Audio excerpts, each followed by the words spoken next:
Alright, ngikubingelele ke mthando wezemidlalo ngalesikhathi ngibingelele kuphi nakuphi la ubukele khona ke makuthi ke usuku lakho lokuqala ukuyona ke le channel awenza kanjalo like i-video bese ke uyasubscribe kuyona ke i-channel ungaphinde ke uciphize notification bell ukuze uthole ama notification uma kukhona ke i-video esifakayo. Sikubhekela ke nje ama transfer rumors kwi-Betway Premiership sokubhekela lapha kumntawonke amakhosi i-Kaizer Chiefs. Kaizer ivamile ke ukuthi ke isalele emuva ngawo ke ama-transfers compare to imbangi zayo i-Orlando Pirates. Kanti ke njengamanje sikubhekela ke ukuthi ke i-Kaizer Chiefs ngabe ke ibaphi abadlali ebadingayo ukuthi ke ibasayine for isizini ezoqala. Njengamanje ke udaba oluvelayo kubikwa ukuthi ke i-Kaizer Chiefs ifuna i-midfielder lapha kwiqembu lase-Morocco.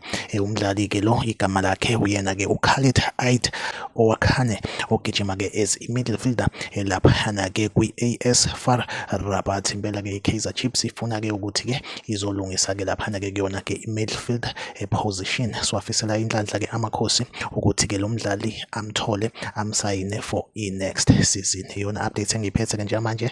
Like i-video, subscribe kuyona ke i-channel. Mina nawe ngizohleze ngikhona la engulethela ke ama-transfer rumors kwi-Betway Premiership. Okwamanje ke i-video yethu asibambe la, nisale kahle.